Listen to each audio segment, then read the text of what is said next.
This segment brought to you by Kafaru International, gear for life. It's the middle bull. He's standing broadside.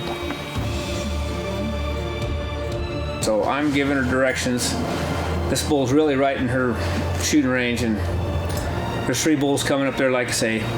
It's a mass chaos. Us guides, we're supposed to be calm. We kind of got a little excited. Got Candy a little I got a little excited. She got a little excited. We all got excited. We have too many people there, too much adrenaline flowing, but it was fun. I said, hold that crosshairs right on top of that, just over his back, and squeeze it off. She holds it just over his back and... On top of his back. On top of his back? On top of his back. Squeeze through. Boom. Oh, right over. She shoots just over his back, right where she's aiming. The one in the sun. Right on the ridge top. Put the top of his back again.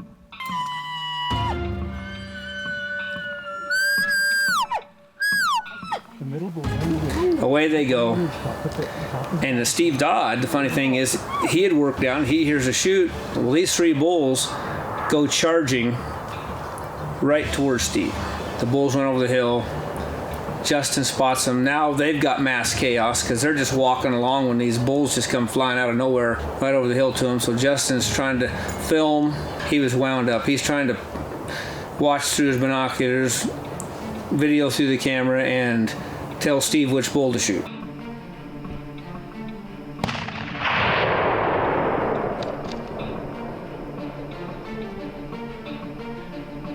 And just about that time, after we seen the elk run over the top of the hill and I'm in depression, we hear boom, boom.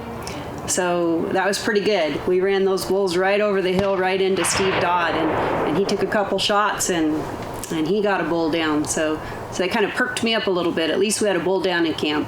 Steve takes a crack, boom, the bull goes down, starts to get back up, he hits him again, and it's all over. He's dead. He's dead. Yeah, he's dead. Nice shooting, partner. They hike over, and it's a really nice 6x6 bull. What do you think? Good one. What do you think? Turn around and tell the camera. Nice bull, huh? So we hike up top of the ridge to see how the boy's done. You can see him over there. We hike down, cross, back up the other side. It's a pretty bull, huh? Beautiful. Beautiful bull. And they emerge from the timber. Get there, great bull. It was a great bull. Steve's pumped. Candy was excited, and everybody was happy. We just sat around it. The whole crew basically was together almost. There was a whole bunch of us at that bull. We get up at 3:30 in the morning, on the trail by 4:30, put on many miles. We are probably 5 miles from the trailhead right now, and we have a great bull about 500 yards across the canyon. Candy got a broadside shot, took a shot. They came over and right to Steve, and story's ended. I mean, they got a bull down, great bull, good bunch of people. Say something, I'm waiting for somebody to say something. You never are short of words. Say You something. said it was the end of the story, so Yeah. it was over. Dylan, story's never over.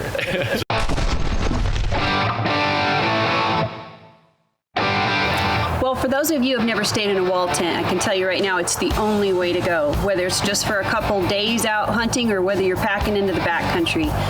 You can put the floor down like we do so you can have no moisture getting in. You can keep it clean and dry. You've got plenty of room. You can do your cooking in there. You can do your sleeping in there. You can dry your clothes in there. You can actually stand up straight and move around. It's very comfortable.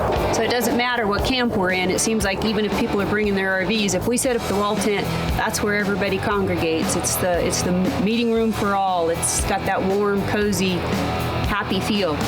For anybody that likes the outdoors, wall tents are hard to beat. As Candy said, you know, I could probably live in one of these.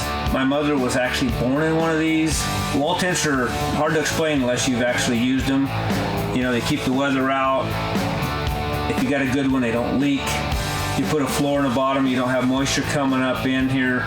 You build this old wood fire going there, and you can dry your clothes, and they're just so comfortable. Like she said, becomes a tent of meetings. Everybody meets in here in the mornings and evenings and hangs out. I think one of the main things when you're out hunting all day is you can handle the tough terrain and the aching and the sore muscles and the hardness of the day. If you know when you get back to camp you're going to be comfortable, warm and dry, or cool and shaded. And you can't beat it with the wall tent like this. No matter how hard the day is, how hard the hunt is, when you get back, you will be comfortable. You got RVs, you got to worry about the pipes freezing and all this stuff when you get into the cold winter months. So when you see wall tents in the backcountry, it's not just because that's all they can get there. It's because they're probably one of the most comfortable ways of camping out there. So if you've never used a wall tent, you might want to look into getting one if you're going to be doing some western big game hunting, or it don't matter where you hunt. If it's a little bit severe weather conditions, they can be very nice. And remember to always follow us on Facebook and on Twitter At Facebook/Extreme Desire TV.